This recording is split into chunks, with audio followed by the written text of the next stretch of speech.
episode of the WestsLife podcast. We are sponsored by Wests Ashfield Leagues, the best place to watch the West Tigers games live and loud every week.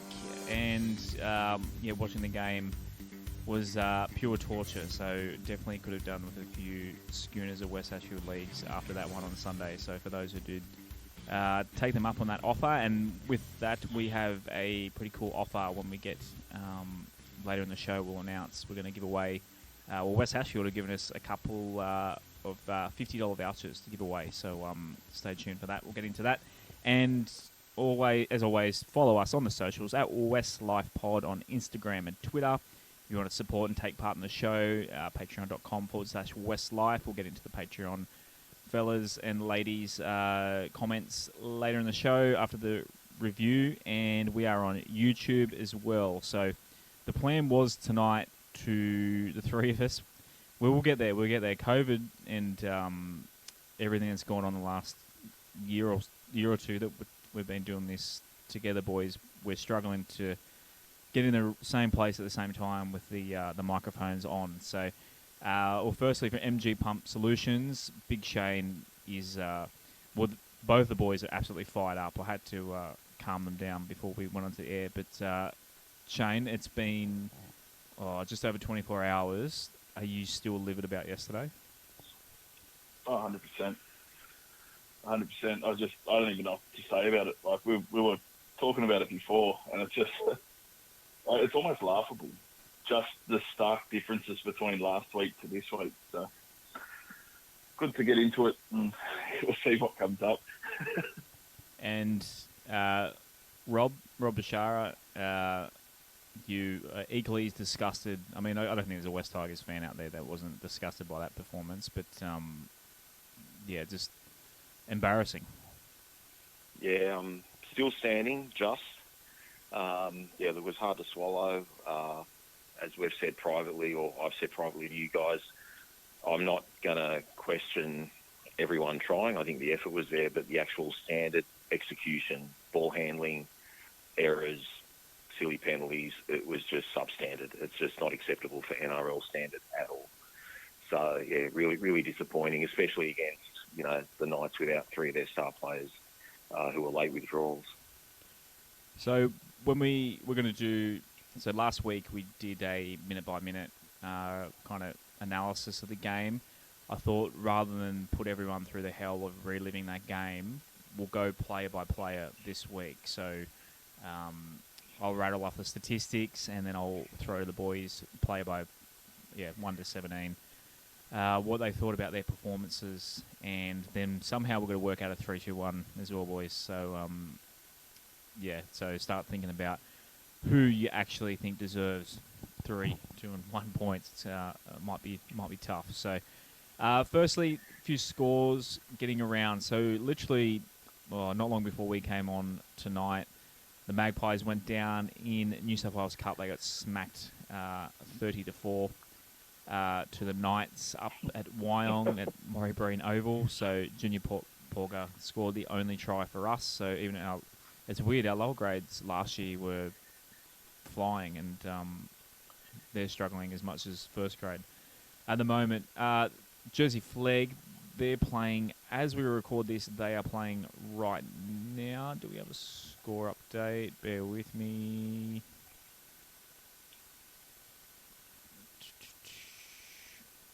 No, so they should have played. They should have started by now. We'll come back to it. So they should have been playing for an hour as we record this. Great radio. It means nothing to everyone listening to this on delay. So, SU Ball, I believe, was cancelled mid-game, Rob. Is that right? So yeah, I believe it was 12-6 at half-time. Roosters are up 12-6, and then a storm came through and they called that game. Josh, I don't know if it's my phone, but I'm not hearing you as clear, as loud as you normally come through. I just want to make sure you're okay or close enough to the mic. It's the mic. Yeah, you hear me. God, we're really breaking the fourth wall now. Your audio. Hang on, let me pause. So the Roosters, they were up 12-6, and then SG Ball got cancelled. The Magpies, SG Ball, they beat the Rabbitohs. They got a win out at Camden. Harold Matts, so before the SG ball got called off. Roosters beat Balmain 38-22, but Magpies, they got the job done. They beat South 30-6 in Harold Matthews. Harvey Norman girls haven't started yet, but the Tarsha Gale girls, they got a win over the Raiders 24-12. So the girls getting the job done out there.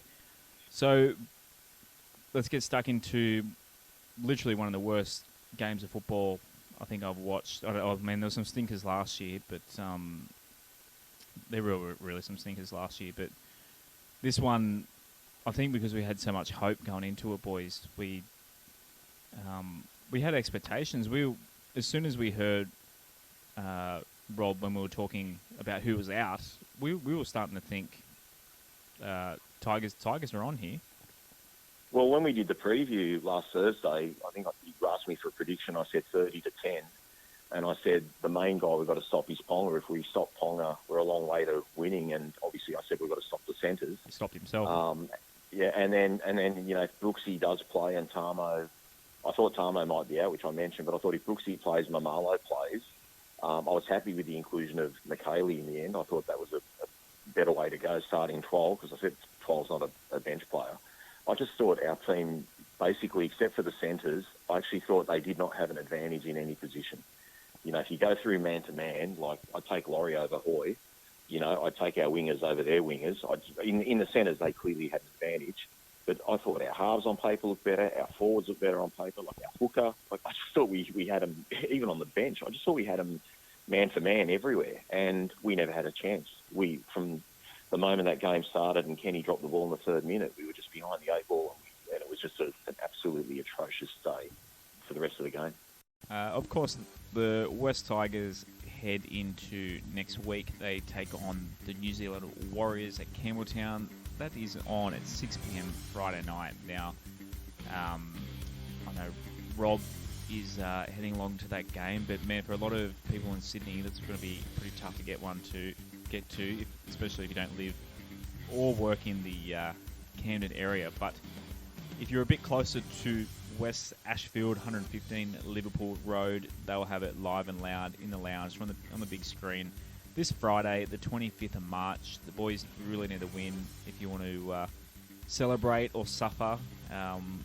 Hopefully it's not the latter. Again, yeah, come to Wests Ashfield. And Wests Ashfield are also offering $50 dining vouchers. That's $50, a full pineapple, to two of our listeners. Here's what you got to do. So, first two listeners in their West Tigers jersey to go into Wests Ashfield and tag Wests Ashfield on Facebook, you'll have a chance to win $50 dining vouchers for the Garden Bistro or Walk On Asian Restaurant. We'll announce the winners on our next podcast. So, stay tuned for more exciting dining offers and giveaways via our podcast in association with Wests Ashfield. For more information, visit Wests Ashfield website, westashfield.com.au, or follow them on Facebook or Instagram at Wests Ashfield. And, get onto that competition and shout the family dinner. How good. Shayne, from memory, I think you tipped a close scoreline. It was like you said, Knights win in a close one. So obviously, I think it was 24-20. Yeah, you almost got one side right. Yeah, definitely didn't get the other. Yeah. Righto, boys. So we'll go player by player. Obviously, in the number one jersey, you just mentioned him. Then Rob Dane Laurie. So he had 17 runs for 125 metres, 46 kick return metres, 30 post contact metres, a line break, a try assist, a try assist, tackle break, a few hit-ups, and one offload, 9 tackles, 1 missed. So, Shayne, I'll let you go first. Dane Laurie, a little bit concerning the first couple of games. He's hasn't seemed himself, in my opinion. Oh, he's a shell of himself compared to last year. We were talking about it yesterday, and Rob mentioned, could it be his leg? Well, I was thinking about it yesterday today, off air, and I'm like, just for the listeners. Yeah, off air, sorry. Yeah, we're having a conversation, and obviously brought up the fact he broke his leg, and could that be limiting how he's playing? But like a few weeks ago, he was doing a sweet backflip on his scooter. So let's be honest, I don't think it can be affecting him too much. I think, to be honest, just from little bits and pieces I've heard from inside the club, he's still very young in the head. I don't think he's really taking it very seriously. And I think that's what we're seeing out there. He sort of just wants to hang out with the boys, and he doesn't take his training super, super seriously. I think that's sort of what it is. And that's what we're seeing. Like, we're seeing someone who has all the talent, but just isn't backing it up where they need to. And to be honest, like, I'm sick of looking for fullbacks. Like, we've been looking for a fullback since Teddy left, and we've tried 3-4 people, and it's just not working out. So how long is it going to be till we get a fullback that wants to put in and be a superstar? We need him to make those runs, like 46 kick return meters. Like, have a look at the sets that the Knights put out, and have a look at the sets we put out. We did half the sets. So we're getting kicked to a lot more than they were. So why isn't he running the ball back like 100 kick return meters? Like, I don't know, it just seems weird. He sort of like gets the ball, slows down, stops, and then runs 5 meters and gets smashed. And we just need him to be a lot more aggressive. And to be honest, I don't know what's happened to his pace, but as Rob mentioned yesterday off air, he's slowed down a lot compared to last year. He was very zippy and charged the line, but he just seems to be very, I don't know how to explain it. It's just lethargic almost, just from the back line run, just lethargic and slow. Robbie, So, I don't know what's happened, but it's worrying. Robbie's 23 in July, so he's young, but he's starting. You think maturity? I know 23 is young for real life, but as a footballer, you kind of need to pulling your head in. We saw him. And a lot of people had a go at me for being critical of the Panthers jersey incident, the scooter incident that Shayne mentioned before. But they're just signs that Shayne pretty much hit on it there, that his head isn't... Does he really want to be the best footballer? And I know we always harp on James Tedesco, and Shayne mentioned him just then too. But the thing that about Teddy was he always just craved being like improving and getting better. Do you think Dane Laurie has that, or do you think he's just such a natural talent that he's one of those kids that has come so easy to that he kind of might just plateau? Do you feel he might just plateau and not hit his peak? I'm not sure. I don't know if he's underdone from the injury last year. We ran a poll last year about who the best player was last year, and I think it was almost split 50-50 between Adam Blakey and Dane Laurie. It could be second-year syndrome with us. I don't know, because he just looked all quality. But some of those half breaks yesterday that he had last year, they were breaks. They were clean breaks. He looks a yard slower. I know it was a fluky try, but even the first try where Jackson Hastings touched the ball with his hand, like, it just looked like there was no commitment from Laurie to get there quick enough to have a collision with the try scorer, before he caught the ball. I just thought he could have been a little bit quicker. He just doesn't look as interested, but it is only 2 games. I'd like to reserve judgment, but he definitely looks slower. He definitely looks a yard slower to me. And like I said, that's why we speculated last night. And by the way, I think the listeners should know this. This is hilarious. I think in 2 years, it's the first time you've ever rung Shayne and me up, and we basically had our own little private... Yeah, it would have been good listening. Whinging podcast, because it was a lot of words couldn't cracker. go to air, but there's a I thought lot of we good were stuff. recording. I couldn't believe it. The Yeah, first no. time we've ever rung up. Like, I was literally waiting. I was shopping at Coles. Lucky we didn't record. There was some serious words going on there. Like, we were all devastated. But I just thought it was hilarious. Yeah, it was maybe There's one. plenty of 4-letter words that weren't that nice. Yeah, Yeah, exactly right. yeah, much more aggressive than we are now. We've cooled down a little bit. One guy that isn't a 4-letter word, David Nofaluma. I can't think of it. Well, what's a good 4-letter word? Good. G-O-D. Nofaluma. I couldn't think of a compliment that's 4 letters. All the bad words are 4 letters, aren't they? 100%, yeah. Oh, good's good, but Tough's it was pretty good yeah. yesterday. Cool. He's cool. Yeah. COOL.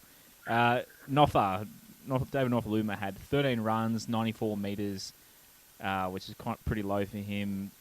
34 post-contact metres, only 1 tackle break, 2 hit-ups, 10 dummy half run metres from 1 run, couple of offloads, and 4 tackles, 1 missed.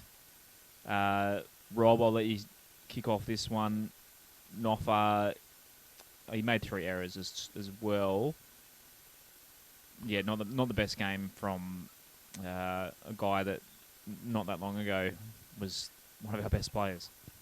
No, look, he made a couple of errors, but a bit like last week, he probably didn't have as many involvements as I would have liked. But when I look back at the game, I wasn't really thinking, Noffa stuffed up or anything. So I didn't think he was that bad. There was, probably one moment, we'll get on to Jimmy Roberts. I thought Roberts had a decent game, but the Bradman best try, Jimmy Roberts needlessly comes in, and obviously Noffa's following Jimmy, and there were just holes anywhere. It could have gone to the winger, to Arlo. It could have gone to anyone there, and they could have scored. But other than that, I thought he played okay, except for those couple of errors. Shayne, thoughts on Noff? Yeah, just a little bit nothing. Like, he sort of wasn't... Like, you could see he was trying to get into the game, but it's sort of hard. It's the same as the first game this year. Just doesn't seem to get any ball out that way anymore. Luch was holding onto the ball quite a bit again this game. Like, the more and more I watch him, the more and more frustrated I get with him. And, like, look, Luch is a lot of people's best player, but we need Noffa to get ball. The bloke runs like a steam train. Like, we need to get ball to our wingers. And, it's just sort of hard when he doesn't get the opportunities that he's had before. He hasn't got much hope of getting the ball with Luch and Roberts inside him, let me tell you. 100%. It's the worst. Like, it's that right edge for attack is horrible. Like, I feel so sorry for him because he's just getting no service. Double watch him. Pass. Yeah. Well, you just watch him and you can just see his face. Like, he's just so pissed off with it. And, like, as if he isn't. Like, as if you wouldn't be. Like, I'd be furious as well. And, to be honest, I feel really sorry for him. Yeah. Like, you've got 2 people who don't seem to be able to pass right, yet they're on the right edge. Like, what are you doing? I don't know. Well, that's my 2 cents on it. We'll move on to his partner on that side, Jimmy Roberts. So 7 runs, 52 metres, 14 post-contact metres. He had 1 line break, 7 tackle breaks, which I believe, was by far the highest in the team. The next highest was Hastings with 3. Only 1 hit up, 1 dummy half run. What else we got in there? 9 tackles, no missed tackles from Jimmy. And errors. That's because he ran away. No errors from Jimmy. So, Rob, you've been pretty critical of Jimmy, but not too bad from the old fella.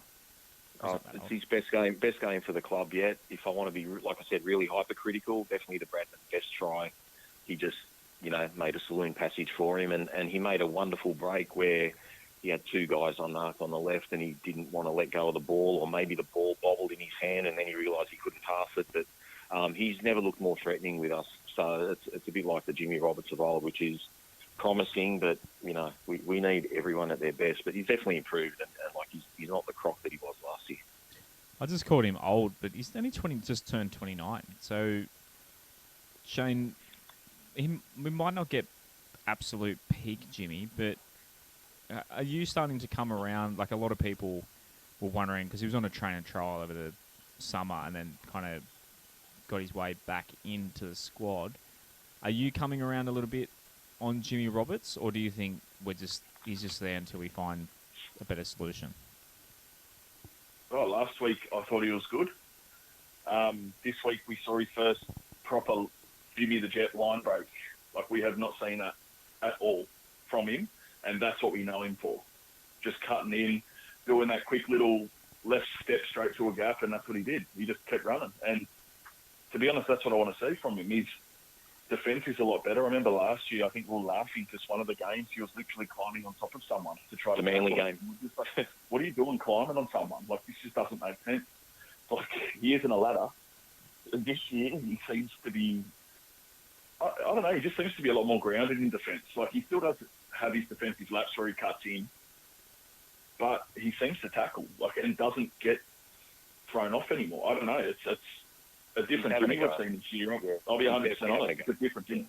Yeah, that's it. I think he realised after getting put on a train and trial, oh shit, I don't have this for granted. I've got to pull my finger out and actually start playing. And look, it's probably the best thing for him because I'll be honest, he was one of our best on the weekend. Agreed. And he's in my 3-2-1. Yeah, I'm probably going to put him in mine too. I'll start thinking about it.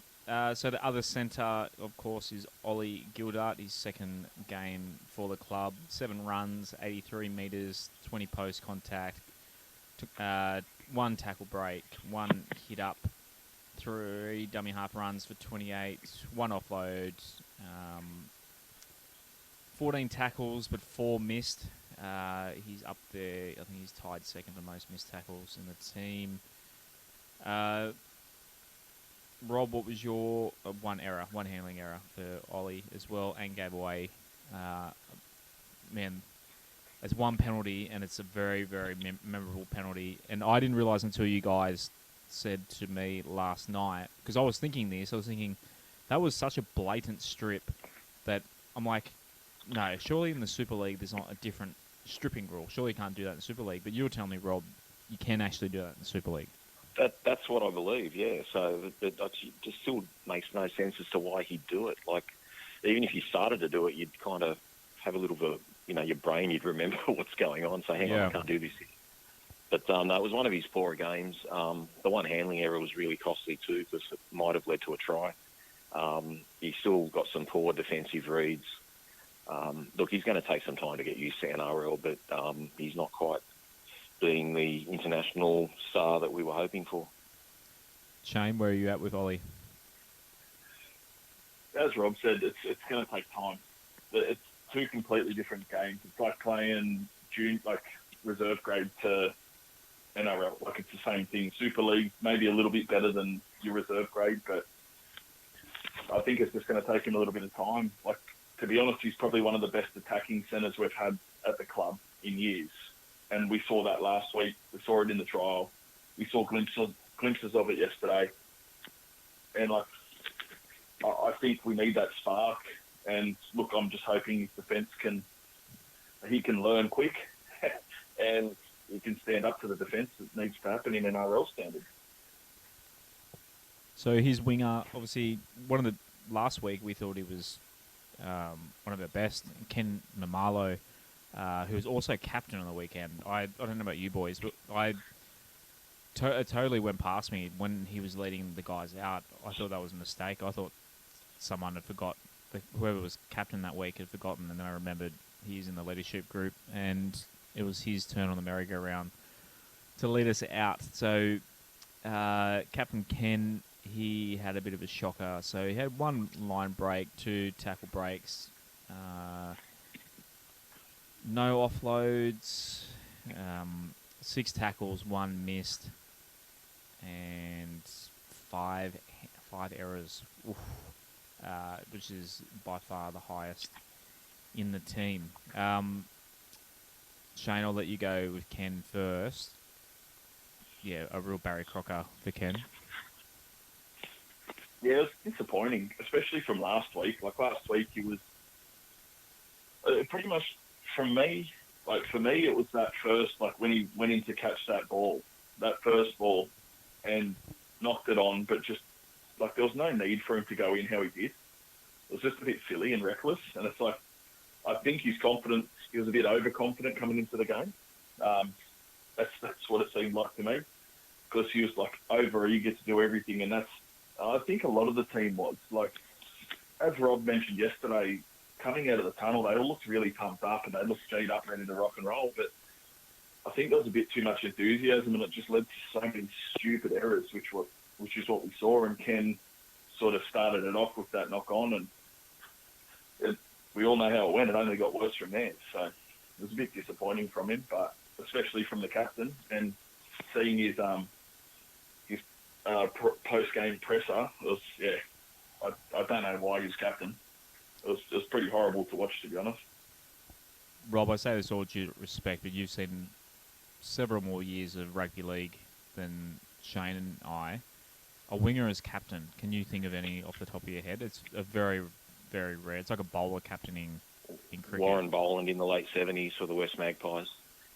So Warren Boland, which is before your time, but I can still remember, like, I used to show clips of him. I remember West winning a game once, and he'd just jump in the air like a Toyota commercial. It still stands out in my head from when I was a teenager. So I really can't think of anyone else from memory that was a captain. Or maybe Chris Anderson, perhaps, because Chris Anderson was the son-in-law of Peter Moore from Canterbury. So possibly Chris Anderson might have been captain once or twice. I stand corrected on that, but definitely Warren Boland was club captain of West Magpies once upon a time. Don't know anyone from the modern era, though. The late Chris Anderson, who was coach of Australia before he passed away? Chris Anderson, the coach of Melbourne Storm, and so he's still around. Didn't he pass away? No. You're thinking of Steve Folkes, maybe. Chris Anderson's still around, mate. Apologies to his family if I've just... They're relieved he's still here. Okay, but no, he's 69. He's good. He's good. I'll just have my 2 cents on Kenny. Like, he was fantastic last week. He was fantastic in the trial. He's been showing a lot of commitment and, desperation in his play. He went from the penthouse to the basement yesterday. He had a shocker, and you could see, like, on the TV screen, with a pre-game, he gave the pep talk, and he looked really wound up. And the only excuse I could give him, maybe he was too wound up. And as Shayne said, like, he needlessly jumped for a ball that he didn't have to jump for, and that led to a knock-on, and really that set the tone for the whole day. It was just a really bad day all round, and it's only one mistake, but we couldn't defend that error, unfortunately. I'll just touch on the captaincy thing as well, Shayne. This whole 5, like, it's got to stop, surely. Like, we've got to... I said at the start of the year, it was... If Adam Dwayne was playing, he'd be captain. Do you think it's a matter of now just pick a guy, stick with him, and then when Adam comes, he becomes vice captain? Like, it's 2 rounds in, I'm already sick of it. Oh, it's a piss take.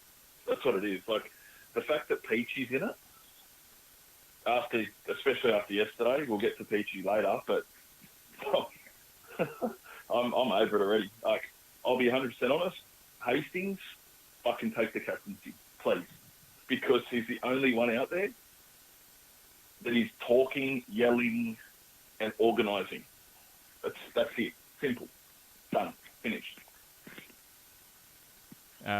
Rob, just quickly on the captaincy thing, you kind of touched on it already, but I'm with Shayne.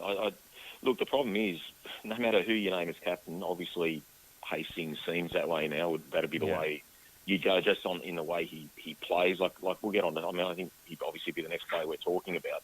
But I wasn't impressed with his first 20 minutes. But after that, he was our best player. I don't understand. Like, this is being critical of Madge. I don't understand why you'd put the vote to the players as to who's captain. Like, surely Madge sees who's training the house down in pre-season, who's leading by example, who represents the club the best, who is going to give you that commitment, who's the one guy that you want the rest of the team to be like. And from an outsider looking in, to us it looks like Jackson Hastings. So how he's not even in the leadership group is absolutely freaking stupid. And we're crying out for leaders. He probably should have been the one that was made captain. But instead he's kind of just washed his hands of it and just said, I'll leave it up to the players. Like this is the problem Madge has had. Madge has been criticised for being too domineering, sort of too anal, wants it his way, blah, blah, blah. He's tried to conform with what everyone else wants him to do, and it's backfired on him because his 5 captaincy stuff is rubbish. But I think it's fair to say if Adam Blakey started the year, I think he would have been sole captain. Yeah.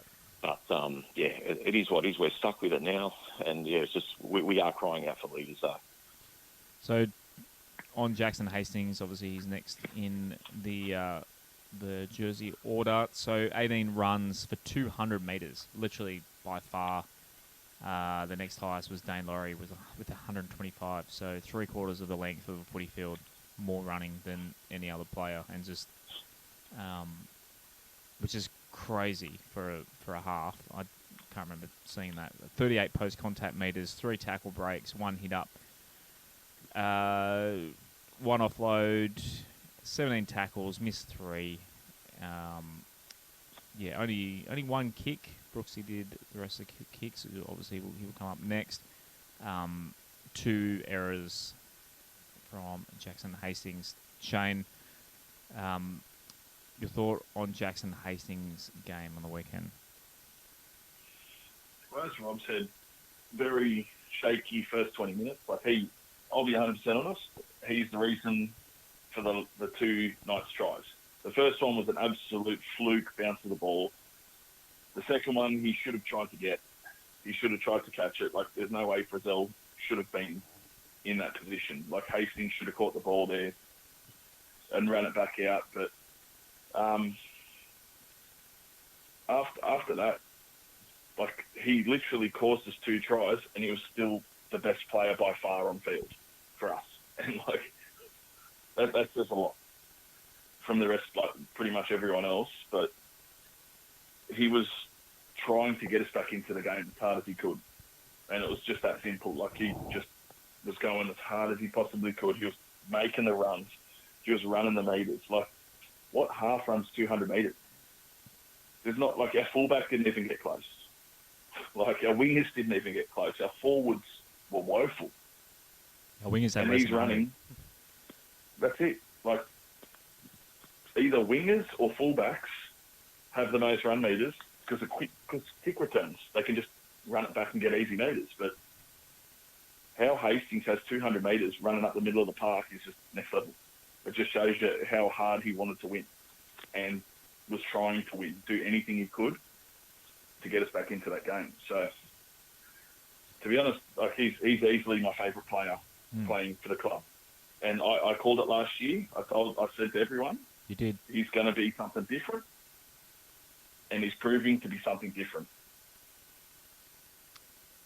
Rob, you've already touched on Jackson a little bit, but would you agree with Shayne there? He's definitely one of our best, undisputably one of our best players, even the first 2 rounds, and then even if you go into that Roosters trial, he was our best on park in that one too. To be brutally honest, after the first 25 minutes or so, he just looked like a Super League player from England. I thought, geez, he showed so much promise against the Roosters and against Melbourne. Please don't tell me this is Jackson Hastings. But to his credit, and this is where we need all the players to be like this, and this is why Jackson Hastings is a leader. He played shocking the first 25 minutes, and instead of putting his head down and slumping and just continuing to make errors and not doing anything, he basically said, fuck this, and he said, I've got to lift, I've got to find something, I've got to help my team. And the next 55 minutes, he was the best player on the field by a planet, both sides. So that shows you leadership, and, he really, it's a shame he's probably going to get suspended. I don't know if he's taken the early plea or not. But, yeah, he was outstanding, and, he showed some, true grit and the character we need from a leader. Yeah, I saw someone in the Facebook. I got to stop reading the Facebook comments underneath the official post by the West Tigers. But someone actually said, when they were talking about him being suspended this week, they were actually better off without him. I was just like, do you even watch the game? Jackson Hastings, you can say what you like about the West Tigers, and you boys already hit the nail on the head. But there's no one. I don't think there's anyone on the park in that jersey that has hated losing more than that guy. He absolutely should be captain until Adam gets back, and then I'm probably okay with him being co-captains. Co-captains works better than bloody Quinn captains, but Jackson. The funny thing about that comment, Josh, is I read it and I lost it because you're saying that Jock Madden by far is better. Come on, man. Sorry, bro, but what we've seen of Jock Madden last year, you cannot say that he's better than Hastings. Not even close. And that just, as soon as you mentioned that, I was like, dude, you've just lost all credibility. Jock's a good young fella, but no, I can't even cop that. That was ridiculous. Well, Jock might be playing alongside Luke Brooks this week. Fingers crossed Jackson does fight it. Just quickly, Rob, do you think Jackson Hastings, if he fought it, do you think he'd get off? Don't know if he'd get off, but, technically it definitely went past the horizontal, in my opinion, and I got my Tigers cap on, but in my opinion, the tackled player landed very safely on the ground. There's no malice from Jackson Hastings. Surely his credibility and personality has to come into question. He's the nicest bloke on the field. The bloke bloody claps the supporters when he runs back out on the field after half time. He's not a dirty player. So I don't know. I just know that we don't get the rub of the green with stuff like that. And if he fights it, he probably gets 3 weeks instead of 2. But honestly, I'd roll the dice because we need him. Yeah. Well, on to Luke Brooks. This will be a hot topic, as Brooksy always is. So 7 runs, 42 metres, only 8 post-contact metres. He had no offloads. Obviously, a lot of passes from Brooksy, 34. Touched the ball 46 times. So I didn't mention Jackson Hastings. So Brooksy touched the ball 46 times and Hastings 60. So Hastings obviously getting a little bit more involved. And Brooksy, he did make 26 tackles, but he missed 6 this week. He's kicking this week, so 9 kicks for 303 metres. And no errors from Brooksy, but a very... Technically. Yeah, not on the... Statistically, no errors from Brooksy, but Rob, he really fed the haters in that game. And like I said, I'll give him credit if he does something good. He had a shocker yesterday, and unlike Jackson Hastings, who got off to a bad start and rectified it, Brooksy had his chances to put his stamp on the game, even for those errors early, get us back into the game. The killer for me was the cross kick to Ken Mamalo when we finally got field position in the Knights' red zone. Just needed a high kick across the field, and it was like a 18-metre drop punt. It's like an AFL pass. They wouldn't have gone over a 12-year-old girl's head. Yeah. You know what I mean? And I just, okay, that's poor execution. He's not doing it on purpose. But, fuck me, mate. If that's one moment where you can change the game and do something good, and he didn't miss executing by a little bit. It wasn't a metre short or a metre long. It was like 7 or 8 metres short, and it had no height. And, I can't defend him. I tell you what, I will defend, but it's not really a Brooksy thing. It's actually probably I've got a little bit of angst against the coach's box. Brooksy was playing mostly right side yesterday. He's a left-sided halfback. He's been left-side halfback at our club for as long as I can remember. What the hell was he doing on the right side?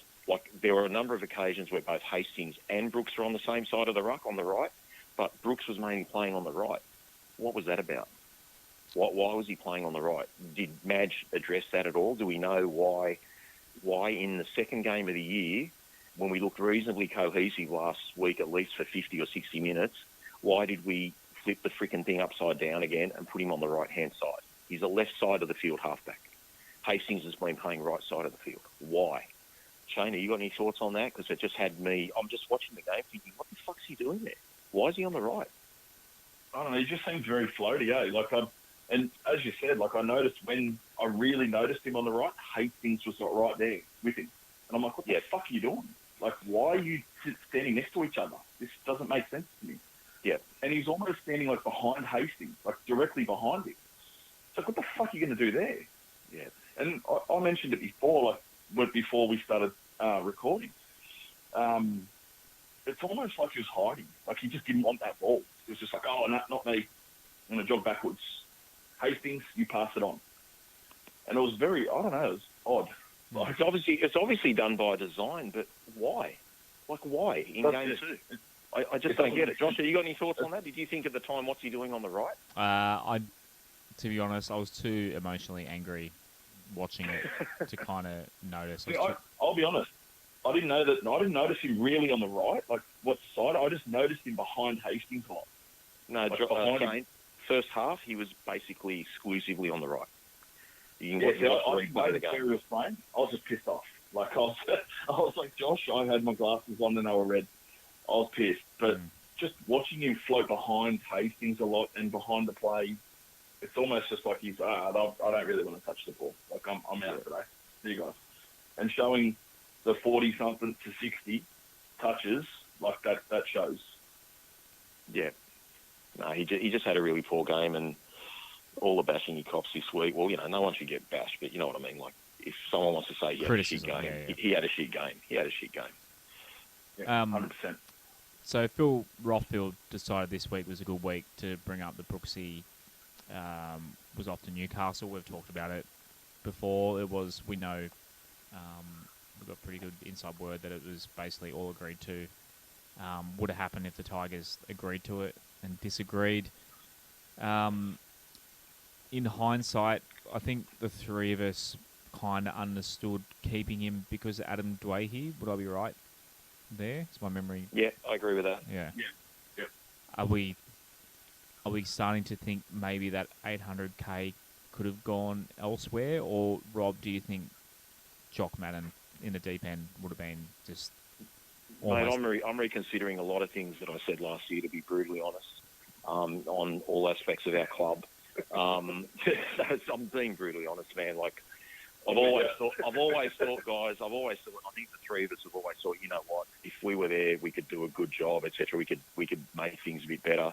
I wouldn't know what the fuck to do right now, pardon my French. Like, it's just, I just sat down last night and I just thought, what are we doing? Like, I expected poor results, but I did not expect, like, if you told me at the start of the year we're going to beat Melbourne first game and we're going to beat Newcastle full strength, well, our full strength because we've got Dwayne out and Bloor, etc., I would have said we're going to be 9-2, and I would have accepted that. But the manner of our losses, losing to Newcastle without, like I said, Ponga, Clemmer, David Saifidi, Daniel Saifidi, I should say, and then losing to Melbourne without Munster, without Jesse Bromwich, without Harry Grant, and they lose Brandon Smith in the first couple of minutes and George Jennings a couple of minutes later, and we're up by 10 points and we lose that. In my mind, we should be 2-0, not 0-2. And I know we didn't deserve to win yesterday, but on paper, except for the centres, we had an advantage, or at least they're equal in every position, in my opinion. So, I don't know, Josh. I really don't know. It's just, I've even forgotten what you bloody asked me, to be honest. Talk about Luke Brooks, then Luke Brooks go. Shayne, do you reckon we could have used that 800k? Maybe we could have I was thinking today, maybe we could have front-loaded Kelma Tuolagi's next contract. Could have used that money for something better and just written the season off and thrown Jock in? Yeah, well, if we did it all before then, that would have been excellent. Like, it's always good to keep a good front rower. And he's really back rower, but either. It's good to keep forwards. And Kelma was excellent. Like, he's been excellent the first two games. Like, but Brooks, you can tell he doesn't want to be here anymore. You can tell, like, everyone's like, oh, he loves the club, mate. Yeah, he loves the club. Like, yeah, I'm sure he did. But now, like, the fans are over him. He's over the game, playing with us. And it's at a point where I really do think, mutually, for both parties involved, like, I think we're better off both parting ways. And, look, I said it to my mate Oscar today. I reckon that if he goes, wherever he goes, he'll be a superstar. Like, I really do. I think he's very good. The problem is, with us, this is the performances we get. Last week, he was in my top 3. This week, he's one of my worst. Like, this is what we always got from him, and it's just frustrating. I really think he wants to go. A story came out today that he's unhappy at the club, which I think we all could have told you that end of last year when he threw that game. Like, if you're seeing that sort of stuff, just move him on. Just cut your losses, cut your ties, and be done with it. Like, it's better for both parties. I have to wonder if the fan base is part of the reason why he doesn't want to play for us anymore, just because the fan base basically, he's been the scapegoat for rightly or wrongly, he's been basically, if you go across the socials for the past, 3, 4, 5, maybe, 3, 4, 5 years, but basically, apart from his debut game, he's always had so much criticism and pressure on him. I have to wonder if we're kind of running him out killed his confidence. And footballers should be above this, but he's a very shy. The main issue with Brooksy is he's a shy, timid guy, and that's the complete opposite of what you need from a halfback. If you think of all the best halfbacks of all time, they're very high energy, motivating, borderline lunatics. Like if you look at your Joeys and your Thurstons, and they're just absolute competitors that just would do anything to win. Whereas Brooksy, I think, just doesn't have. He's a nice guy, and that's kind of his downfall. I think he's just not doesn't have the aggression to be a halfback. So I Josh, think he's a good kid, but if he's going to go, he needs to ask us a third time to be released, because if we try shopping him around, then we're going to lose more dollars. Because no one's going to cover the 800K. No, Who's the which the idiot that Knights put him were on going to. 800K? That's another thing. Who's the idiot that put him on 800K? Shayne wasn't there, and there was an idiot before that, Grant Mayer, that put him on massive money before he played an NRL game. Sorry, one NRL game. You know, so when you say massive, what dollars are you talking? Well, what's he on now? Isn't he on like something stupid like 800? 800, yeah. Yeah, Apparently, who knows? why? But apparently it's 800. Why was he given 800 when we were just flopping a few years ago? The halfbacks, it's a bit of a drought. Like if you look at the halfbacks across the comp, so where go team by team, name all the halfbacks that you think are better. Rob, you go first, or you can kind of, I know we're over the phone, but yeah. So obviously Cleary is number one. Yeah. I would say Cherry Evans 2. Although he's overrated, but he's definitely better He's than better Brooks. than Brooksy, yeah. Yep. Anyway. Hate to say it, I don't like the bloke, but Mitch Moses, he's better. Yeah. Luke Keary, he's clearly better. I mean, look, mate, you can go through probably 10 clubs, and I'm sure their halfback is better. You know, and even the guys that shouldn't be better, like Chad Townsend or whatever his freaking name is, like he's as slow as a wet week, and he had a great game Saturday night. You know, he's playing better than Brooksy. So I don't know, mate. I don't know. I just think if we start shopping him around, we're going to get, we're going to have to fork out a few more $100,000 in our cap that we need to. We were better off letting him go in hindsight, definitely. But I understand why they kept him, because Dewey was injured. You don't want to chuck Madden in after playing less than 10 NRL games. Yeah. And you really don't know if he's up to it yet or not either. So you'd basically be saying just write off 2022 if you did want to give Brooksy a chance, in my opinion. Adam Dway's knee is just like, obviously it's not his own fault, but man, if Adam Dway's healthy, I just think the sliding doors moment where this club's at is just so different, because they probably do let Brooksy go. I think Adam and Jackson and the halves would work really well. You got two big, passionate, competitive guys who I think will would work well together, and we're missing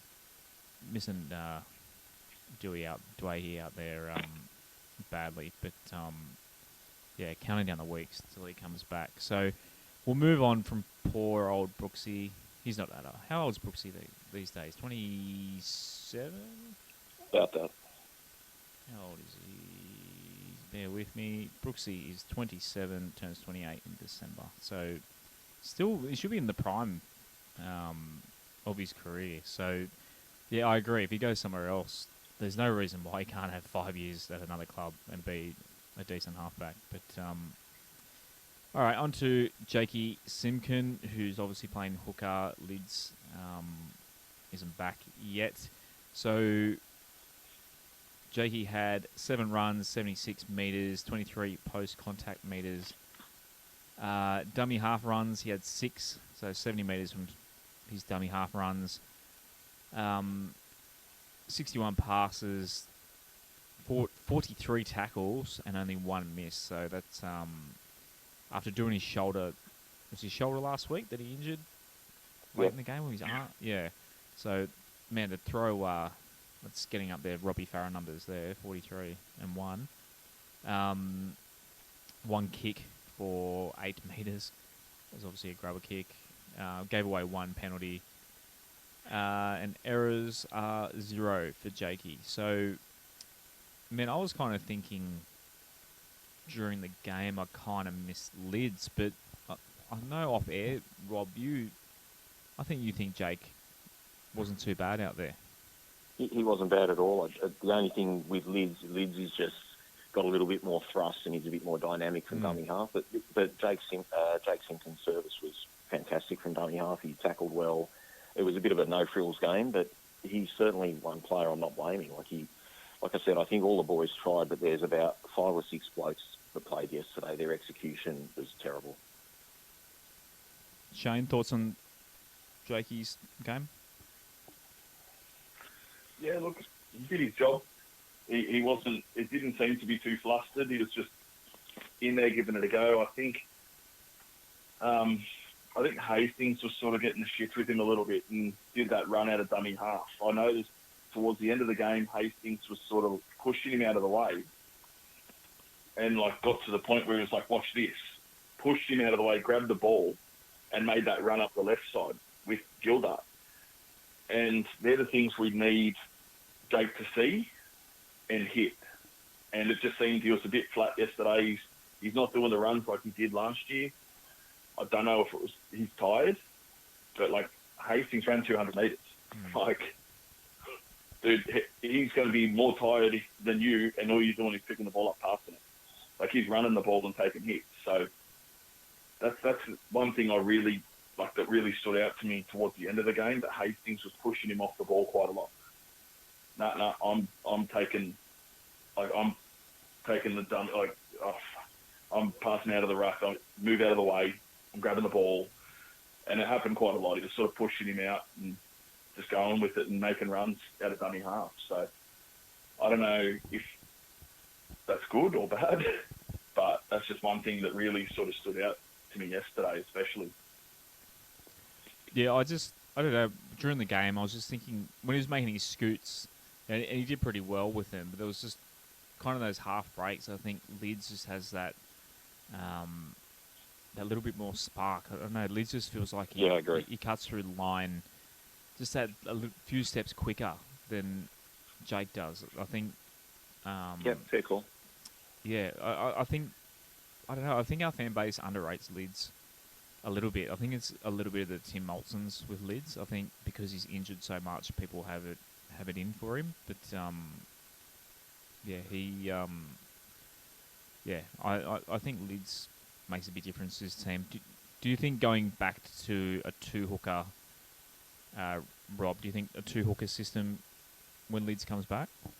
Yeah, we will be going 2-hooker system for sure. I'm sure of that.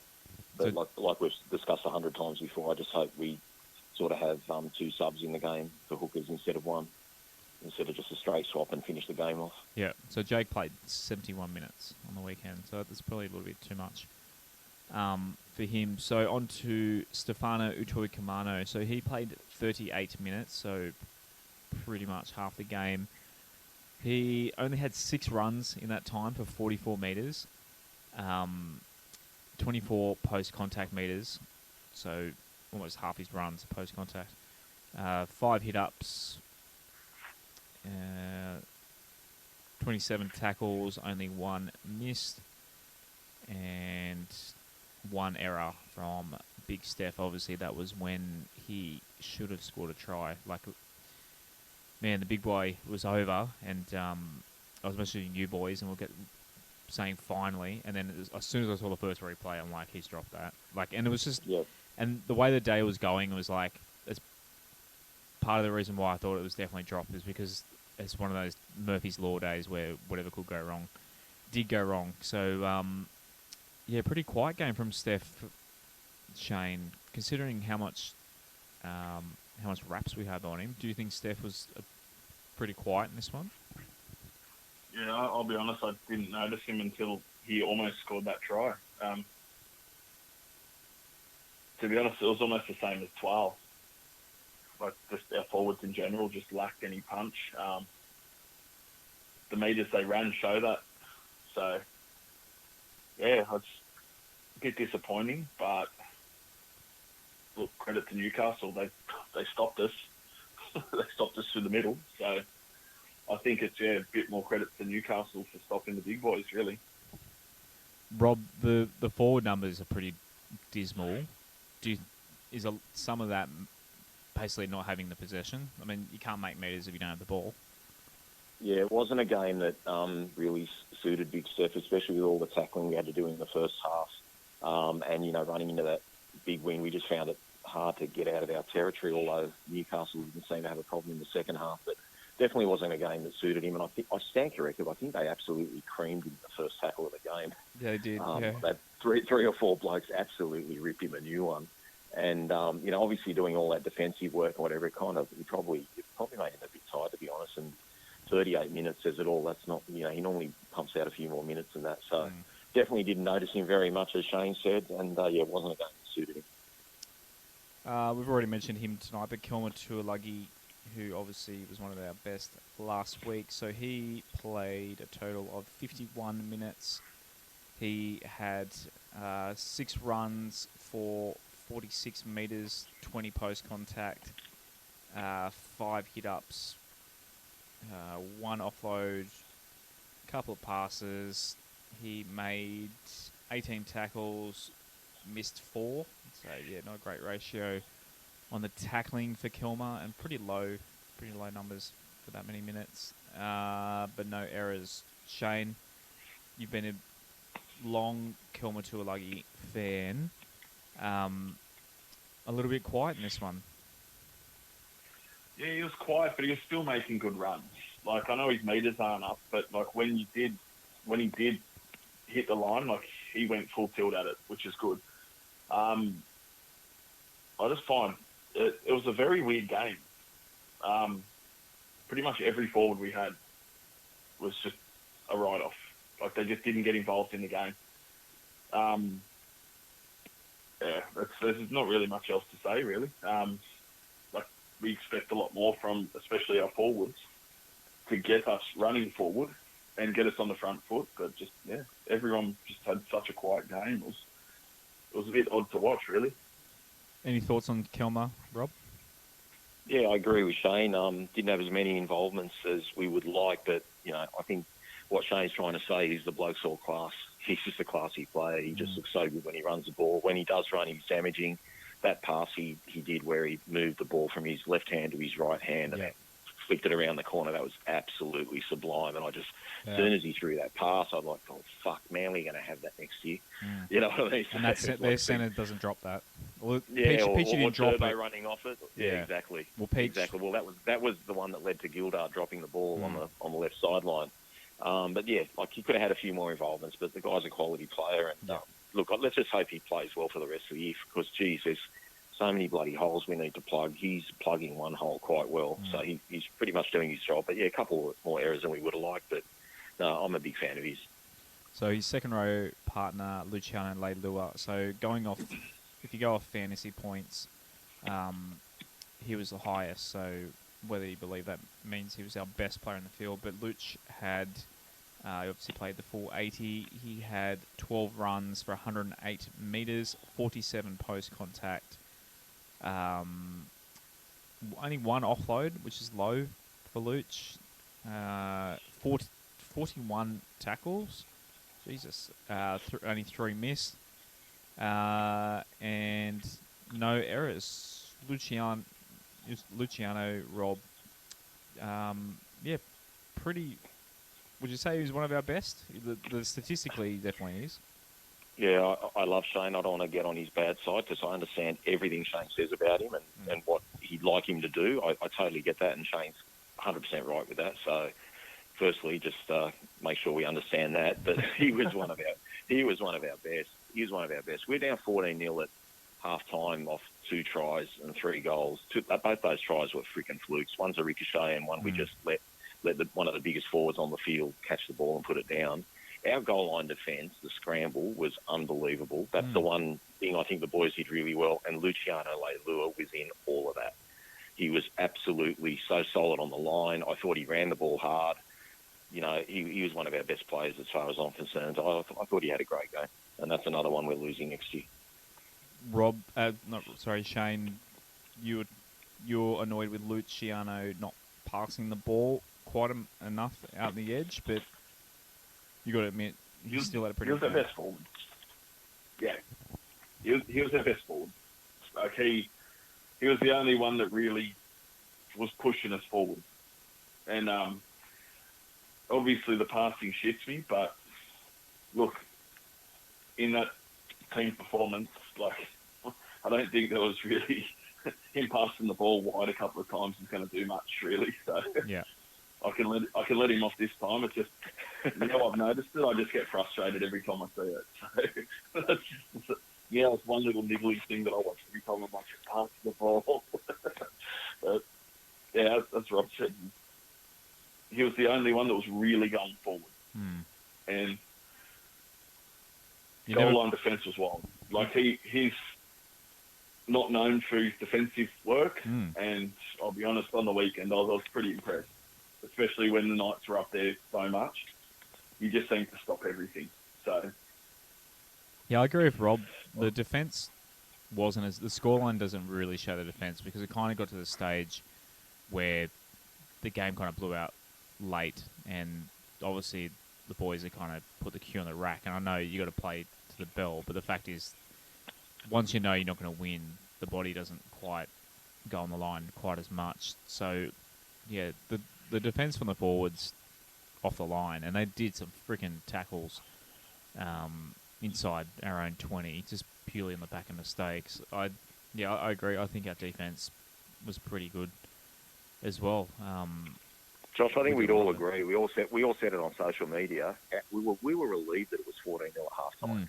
We should have been down by 36 points. Yep. Not 14. And that's really for guys to say, the team didn't try. If they weren't trying, it would have been 40-0 like it was against Melbourne. They were trying. It's just we were shit with the ball. It's as simple as that. But our goal line scramble was really good. So if there's one thing I can take away from, that, it was the first half scramble. But other than that, there really wasn't much to be happy about except the half-time and the full-time hooter. Joe Gowie, he played 57 minutes. He put up...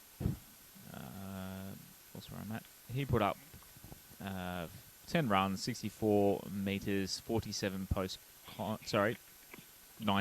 post-contact, 9 hit-ups,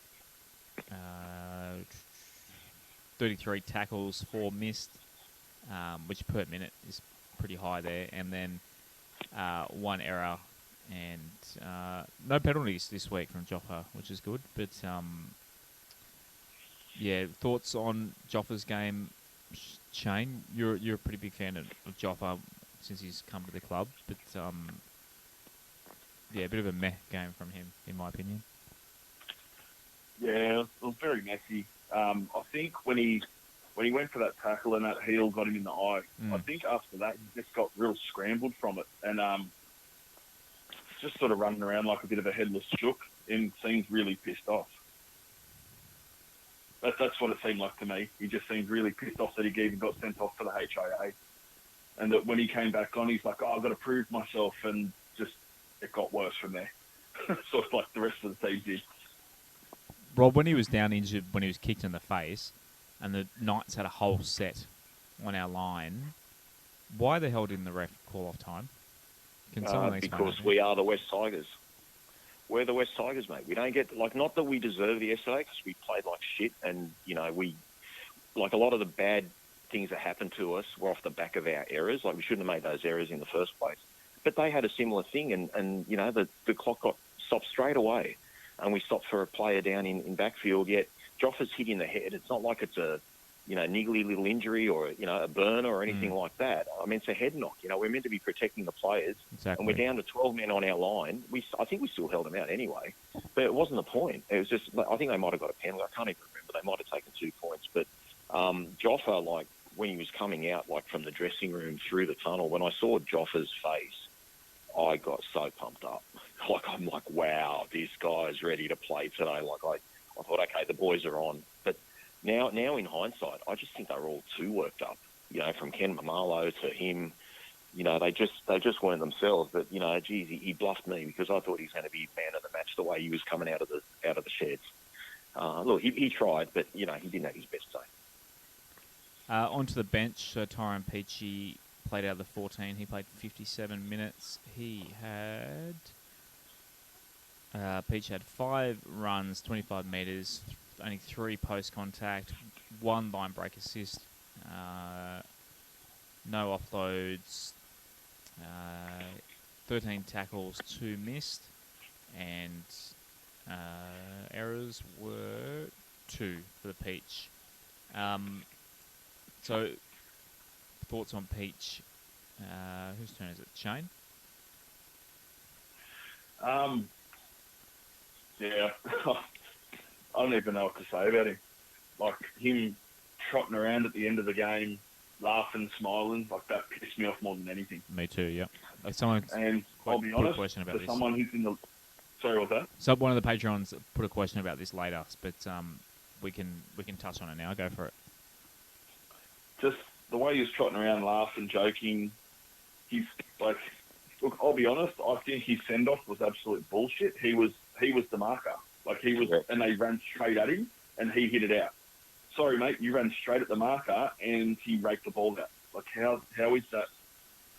Like, how is that a send-off? I just don't understand that. That was wild. But to be honest, he offered almost nothing today. He didn't know what he was playing. He was running around like a headless chook around the backfield, just playing whatever sort of position he felt like. And leadership, the end of the game, there was none. Like, why are you in the leadership group, man? Like, piss off.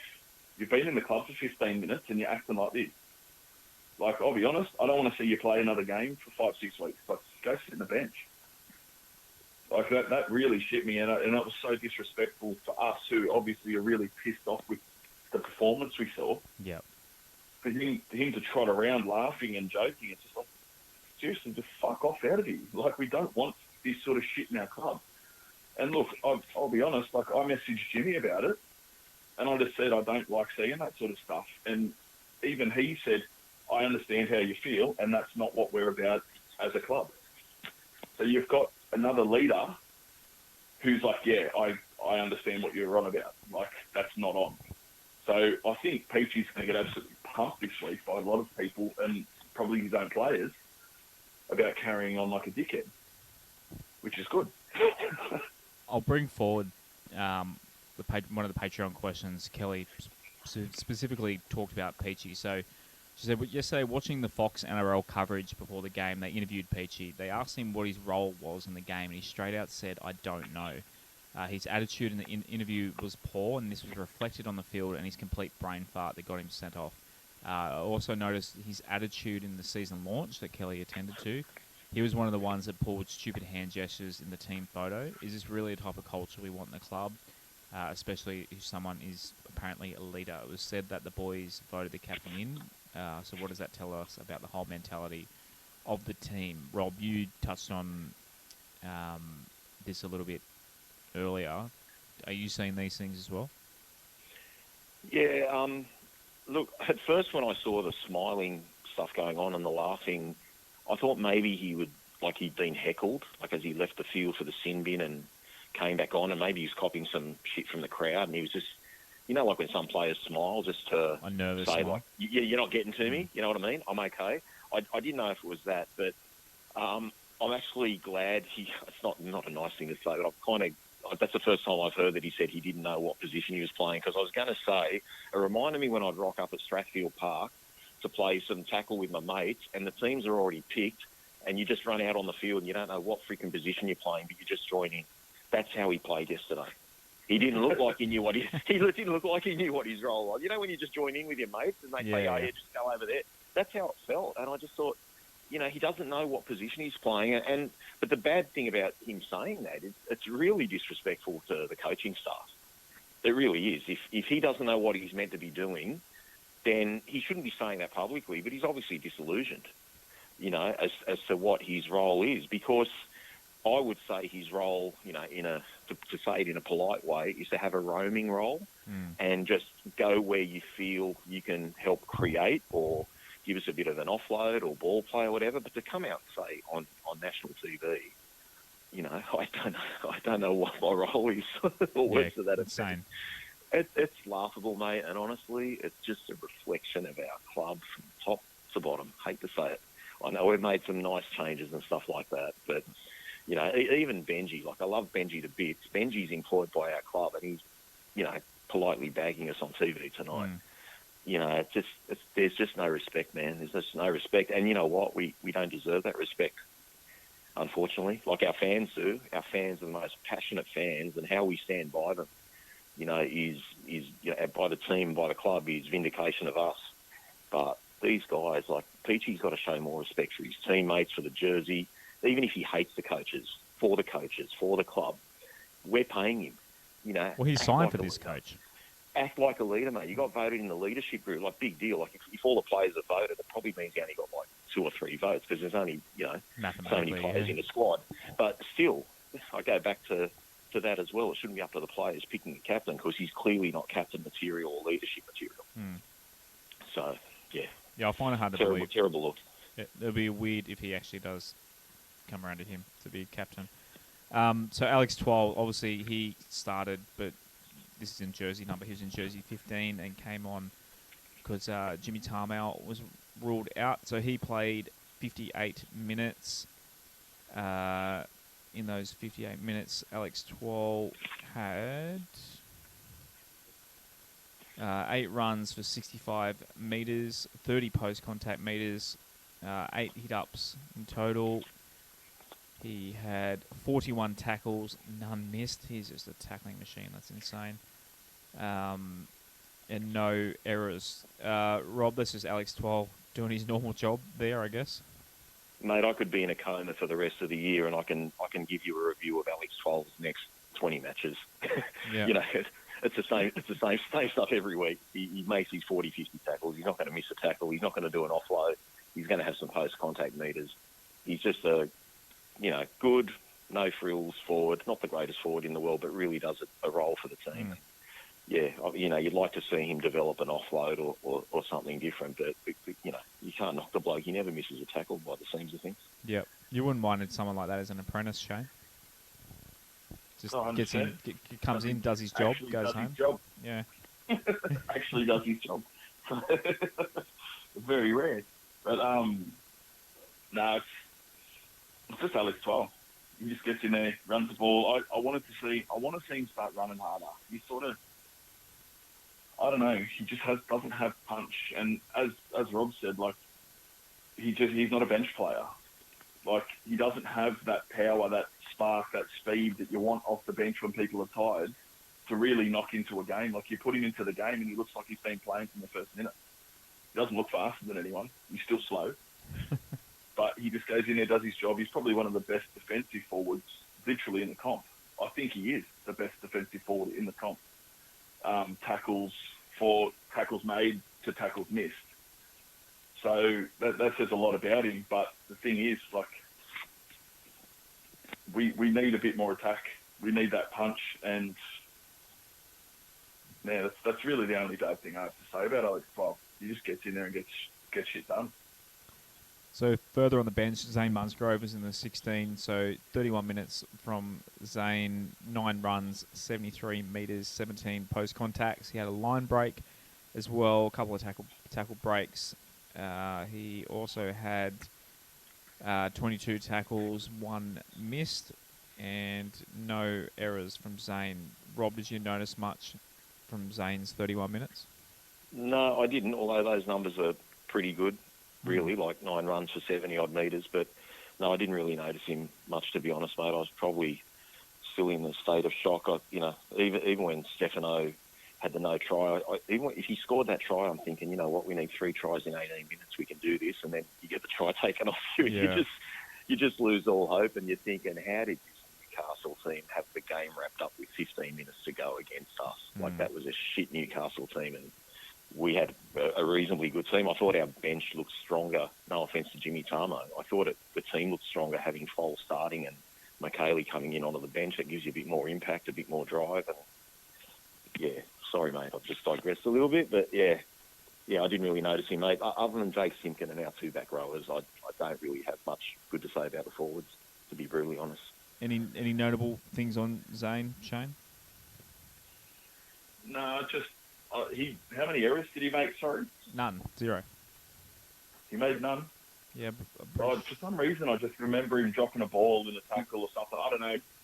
You know, I thought Sorry, that too, one. Shane, Sorry, but one. He had one. I was going to say, if That- it wasn't him, it was that's the Mchaley, one. but it was one of them. Yeah, and it was a crucial. That stood out like a sore thumb. Like when that ball got dropped, I was just like, "Are you kidding?" And in my head, it was just the same Musgrove. He just does the same silly shit. Steps up and just drops the ball. It's like, what are you doing? It was just that same. He does it once a game. He's good for it once a game. But I don't know. Like we've had him for this is our 3rd season now with him.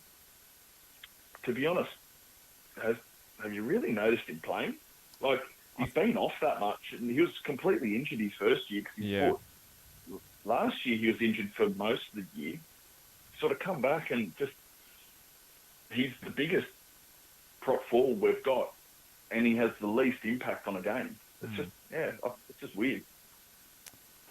On to Big Red Alex Safar. He played 38 minutes and he had just 4 runs in that time, 26 metres, 4 post-contact metres, 1 offload, 29 tackles, 3 missed, and his error count was also 1. I can't remember off the top of my head. Rob, do you remember Alex Safar's error that he's banked there? I can't think of it right Shayne? now, mate. No, It was 17 players in. it would have been some silly drop ball. Like I'll be honest, in the second half, man, it just turned into a blur.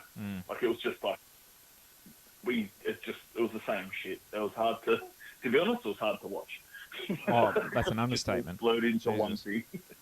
Just blurred into one thing for me. I'm watching it going, come on, this can't keep happening. Rob, anything notable for Big Red? No, nothing really that stood out, mate, to be honest. But like I said, since full time, I'm a 28-minute conversation with you guys last night and 1,000 tweets into our problems. So some of the scar tissue's already filtered out of my head. And lastly, Tommy Mchaley, he came in onto the bench, played 33 minutes. He had 29 post-contact metres. His run count was 8 for 68 metres. He had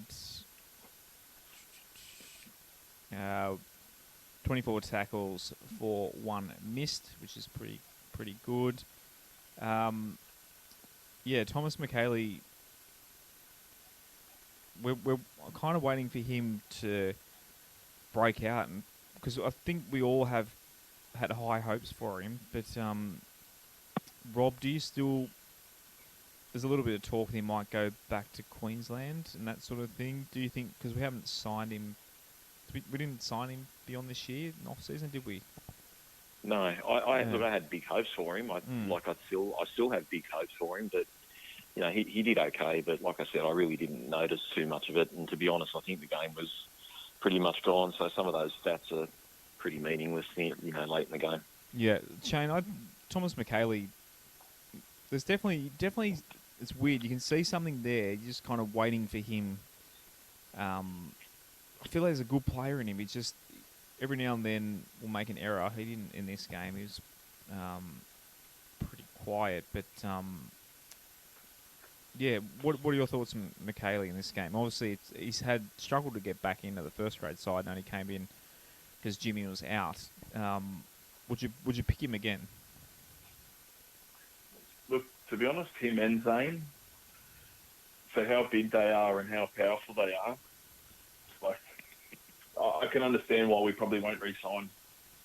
Like, I know we re-signed Zane end of last year or maybe the year before. He was going to go to Dragons or some bullshit. But, like, Mchaley, he hasn't done anything the whole time he's been at the club. Like, you hear reports that, in training, he's our hardest forward to tackle. And it's just like, well, sweet, show us on the field because you get pumped every time. Like, the halves have harder runs than he does. You know what I mean? It's just, it's odd. Like, we heard all this stuff in training. Oh, maybe he's our biggest, baddest forward. we've got an enforcer, and then he comes out and plays like a puppy, and you just like, I don't know, it's weird. Like, I expected so much more from him, especially this year. Like, the training things we saw in pre-season, like, he looked huge. Like, he looked massive, he looked lean, and again, yeah, he's just come out and done absolutely nothing this game. It's like, mate, you've been given an opportunity to show your worth, and you've done nothing. Like, nothing at all. So, yeah, I don't know. It's real hard with him. It's like he just doesn't care anymore. And wouldn't surprise me if he goes to Broncos or goes to Dolphins, really. Like, Dolphins need forwards, and he'll just be a bench rotation player for the Dolphins. Like, let's be honest, I reckon that's where he is next year. Righto, boys. Energy Pumps Player of the Year, 3, 2, 1. Have you guys got an idea on where you're going to go with this? Yep. All right, I'll let you guys. Who wants to go first? Rob, you go. I'm going to go Luch for 3. I'm going to go Jackson Hastings for 2. And only because I might not ever get a chance to do this again in my lifetime, I'm going to give Jimmy Roberts 1. Honourable mention to Tuolagi and Simpkin. So, yep, Shayne, go. I'm going to go Hastings for 3. I'll go Jimmy Roberts for 2. And Luch for 1. So, same 3 players. To be honest, there was only 4 players in the game that really stood out. Well, funny enough, boys, I think I have the same 3 players. Yeah, look, I think Jimmy played great. Like, he deserves the 2 points, personally. So, Shayne, you were Hastings, Luch? Hastings? Nah, I went Hastings, Jimmy, and Luch. Jimmy, Luch, okay. Well, I've gone the same 3 players in a slightly different combination. I've gone Hastings, Luch, Jimmy. So, well, we're all in agreement to a certain degree. I think we might have even evened out the numbers slightly. Well, Hastings will have 8 out of that. So, Hastings by far came out best on that, and he had 0 last week from us. So, it kind of shows how inconsistent. I mean, it's only 2 weeks, but yeah. I sort of want to swap my Brooks vote for Yeah, go back a game, take his point off. Yeah. Well, I only put Luch in front of Hastings because I thought he was good from the first minute to the 80th, but definitely from the 25th minute to the 80th, Jackson Hastings was the best player. I can't dispute that.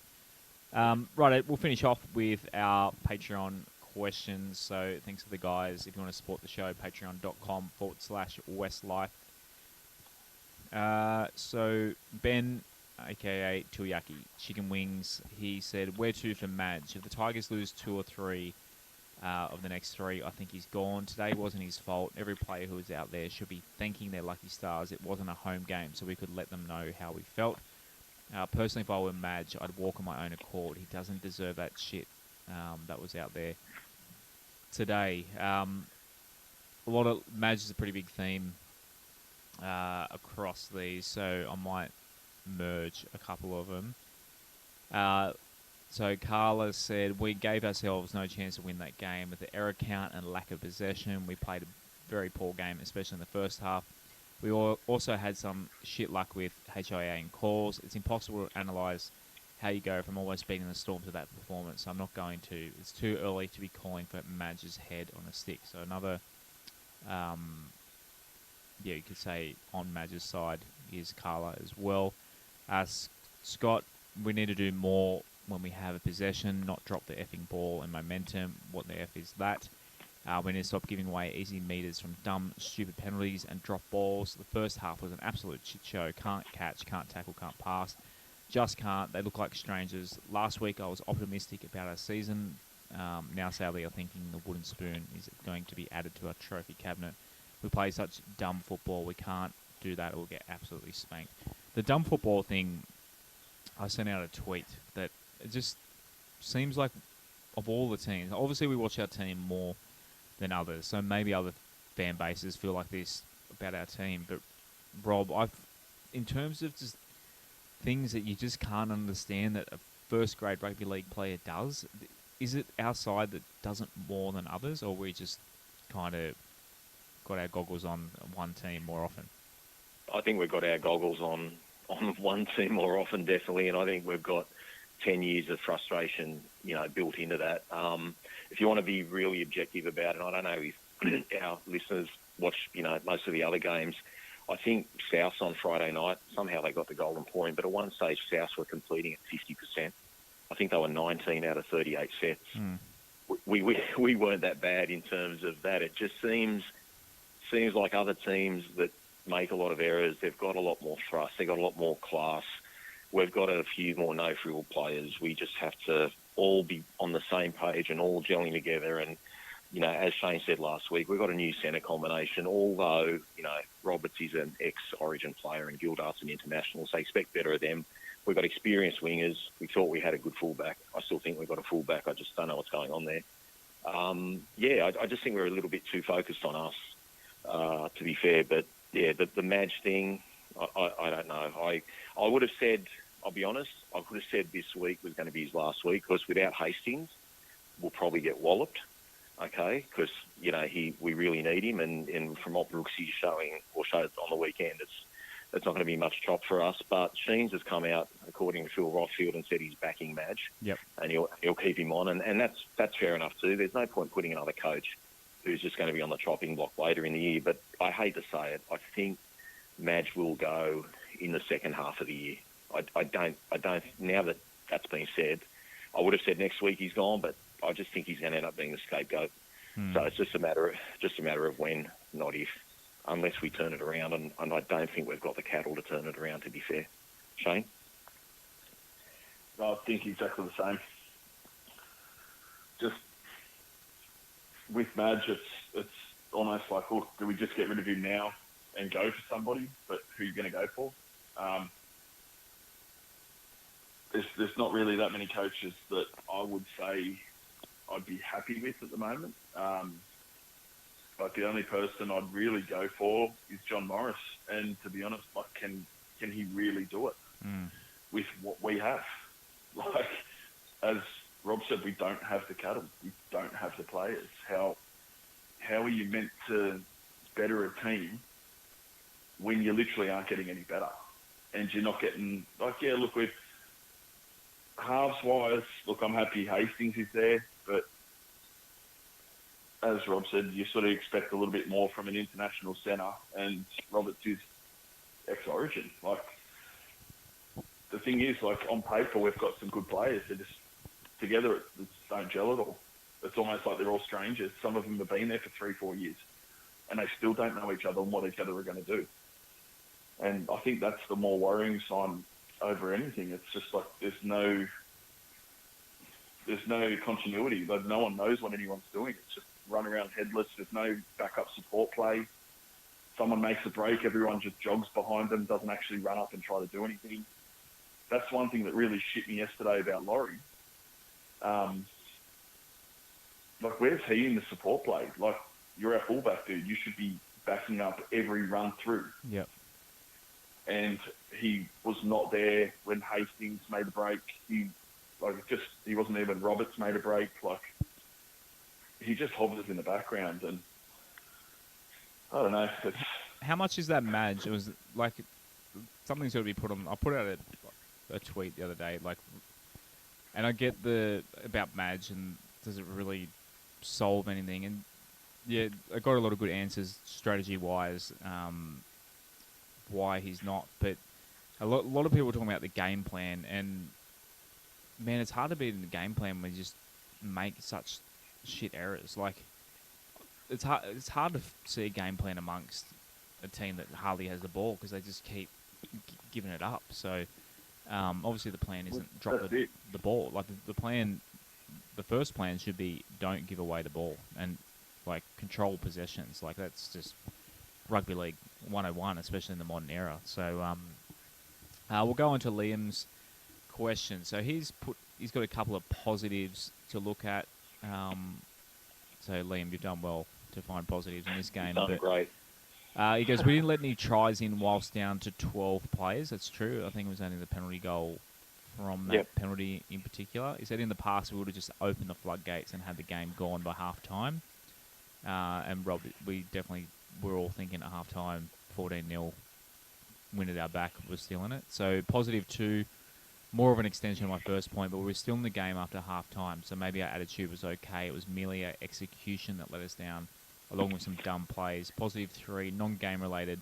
Us, the fans, particularly the ones on here, is obviously referring to our Discord. This club has the most passionate, loyal fans in the whole of NRL. I'll say this, the amount of floggings we cop on the field and the amount of shit we get off the field from all and sundry, it'll be easy to walk away. Nobody does fronting up week after week, proud as fuckers to be Tigers. So you also asked a question about Madge. We've obviously hit on Madge as well. But Shayne, what is wrong with us West Tigers fans? Why do we keep coming back? I know you keep trying to walk away. You keep trying to turn the TV off, but we keep coming back. It's just loyalty. Like, if you're born a Tiger, you die a Tiger. That's Exactly. It's the same as any sport, though. Like, look, like I'm going. Look, this is talking about another sport, but like I just started following EPL this year. I'm an idiot and chose Manchester United. I'm an idiot, but the thing is, I'm still not going to change my team, even if they're not playing that good. Like, that's it. Like, now I'm watching EPL. Manchester United is my team for the rest of my life. Tigers are the team for the rest of my life, and they always will be. I've got family history there, and like, look, my mother goes for the Eels, my sister goes for the Dragons, my dad goes for nobody. Like, he just doesn't care. But because my pop played for the Tigers, to me it was, no, that's it. Like, there's no ands, ifs or buts.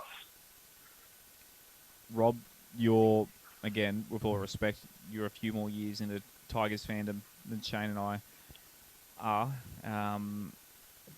Does it just become numb at this point? Yeah, it's a little bit numbing. Just on a personal note, I looked at my son Brendan's face with about 12 minutes left yesterday, and it was just empty, and I could just see on his face that look of, like, when are we going to make the finals? Like, seriously, how many more years we're going to have to put up with this? I could just see it. I was okay to a degree. When I saw his face, I'm just like, you know, poor bugger, I'm the one that brought him into the Tigers. But, look, it's in our blood. We're loyal people. I know our fans don't like talking about the Balmain and Magpie stuff, but the Balmain fans and the West fans, they're famous for their spirit. Never give up, no matter what the circumstances. You know, we had lousy times with those clubs for close to 10 years prior to our JV. So, you know, I think we always sort of hope for a better day, but, you know, from top to bottom, mate, I know we made some good changes with Sheensy and you know, bringing the ex-players back into the club, you know, the Benjis and Robbies and, you know, Pat Richards and Chris Lawrence and all these guys, and Kamali's on board and we're getting the pathways done. But as Shayne said, we're a few years away. But when you look at it right now, we just look like a shit show from top to bottom. You know, and I said to you guys privately last night, but I'll say it publicly now, how our bloody media don't even put our freaking team up within, you know, once it's officially announced an hour before the game. And I've got to go look at other bloody websites to find who our team list is and who our final 17 is. Like, if I can't find it on my own club's page, that just sums up our whole club, mate. It's just fucking amateur hour. And no one takes accountability for everything that goes on. We got, like I said, you know, we've got guys there that are still there that, okay, great, they've turned us from a negative to a positive financially. Big fucking deal. None of us really give a shit about that. We want to start winning fucking games. So, you know, I think we've got the best fans, without a doubt. We're probably stupid, but, you know, we stick. And, you know, we love our club, we love our colours. And the reason we're so critical is because we want success. We don't want it all the time, but we just like it a bit more than once every 10 years. You know, like, just, you know, have a fair go. Like, you know, we deserve a little bit of a break too. So on that social media thing, obviously, Dan, for those who don't know, Dan Talentai, who is media manager at the Tigers, has moved to the NRL. So when you said that to me, I went and looked at their Twitter, and I know that, because I normally have West Tigers, I push notifications on. So on Twitter, whenever they send a tweet, during the game, my phone just doesn't stop buzzing. But, yeah, it just, but this year, it doesn't pop up as much. There's just less content. I don't know if they've hired someone in that role yet, but literally, the only tweets were literally, and I mean, not a lot of stuff, content to post out, because normally they'll put out video, but like there was a lot of like reaction to good, like someone scores and they'll put up a GIF of that player and that sort of thing. Obviously, we didn't score a try, so maybe that's Josh, we're trying to provide a service to Yeah. our listeners and our fans, and if I can't see who the 17 are from my own official club page, what hope have I freaking got? Like, I went to the Knights page. The Knights page, didn't put the opposition team. Like some clubs put both team lists, so they know who their opposition's playing against.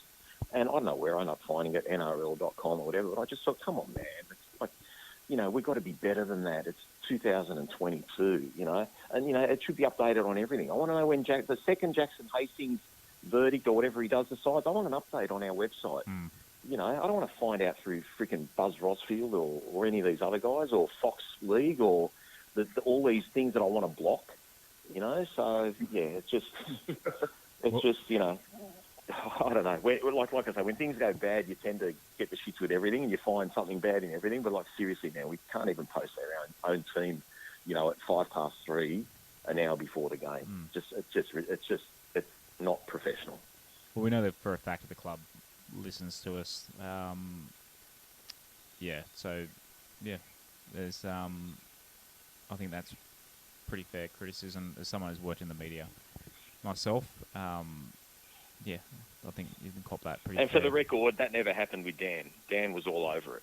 So just to put it out there. Yeah, I don't know if anyone. I don't know if someone else kind of taken over in the interim. You think they would have got it sorted because Dan's been there for a while. You think they would have hired someone onto that. So, we'll see what happens there. On to Bryson, he said a lot of the talk during the week is going to surround Madge, and we've already hit on it, obviously. A fair chunk, whether we stick with him or not, he's far from being anything close to a solution to our problems, but I do not believe the blame should be entirely towards him. This squad is absolutely nowhere near first-grade quality. We have a few gems and a few young guys with potential to turn into first graders, but the majority of this squad do not play for any other first-grade teams. Even if we bring in a new coach, there is nothing to suggest anything changes. With this group of players, Shayne, that Bryson has pretty much hit the nail on the head. That's my opinion. Is like if we bring in a new coach, and you kind of hit it before with the John Morris suggestion, they're not going to bring miracles out of this squad. No, as Rob said, we just don't have the cattle, and I think they're proving it year in, year out. Like we need. Look, I think with Dewey, a lot changes, but at the moment, like we've got a handful of forwards that really are NRL first grade standard. We've got two young, inexperienced hookers, because let's call Lids inexperienced as he's been injured for more than he hasn't been.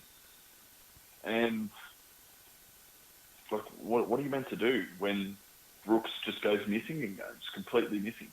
And it's like, that's your halfback. He should be running the show, and we don't have a halfback that shows up to every game. So what's the coach going to do with somebody who's that inconsistent? Like, nothing. There's no coaching that you can do. My only thing with Madge, though, Shayne, is when you've got a squad that isn't as talented as we'd like it to be, all the coaching decisions from the box have to be even better than other teams. Like the good teams can get away with it. Like South was shit the other night and they took it to Golden Point. You know what I mean? Like, Yeah. But with us, like I said, I'm really pissed off with the bench rotation last week because we may as well have had, two blokes on the bench instead of four. And I don't know. The thing that bugs me about Brooks moving to the right side this week is, as I said, it was second round. And if I go back to 2021, I think we remember guys, Luciano Leilua, and at the time it was Luke Garner. They swapped sides. Remember, one was playing left, one was playing right. Now all of a sudden, then Luch became the right side second row and not the left. We had Noffa going from right wing to the left wing at one stage. We had Tom Talau going left centre to right centre. Now, Josh mentioned, we make too many simple errors.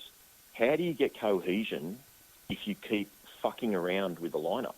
It's very cool. Okay, and I love Madge. I really love Madge. Like, he's the fucking greatest guy you'd ever meet. Seriously, he's a great guy. But you have to question, why don't the reporters say, why did Luke Brooks Why did he play right side? Did anyone ask that? Or do they just have to ask those stupid loaded questions that they do just to make a headline? Like, why can't they just ask a constructive question? Why did you play Luke Brooks on the right? Because obviously there's a reason. They must have thought there was something going on in Newcastle defence, or they're going to find some weakness in Bradman Best or someone on the left edge of Newcastle. I don't know, but I don't know how you get cohesion if you keep swapping players around. So Gildart was probably getting passes from Luke Brooks last week, cut-out passes, and now Luke Brooks is on the right-hand side. Gildart doesn't know what the fuck he's doing. You know, it's just... So I just think we've just got to be better at every aspect of it. And Madge is the one that keeps saying we've all got to be better, like he said in the documentaries last year.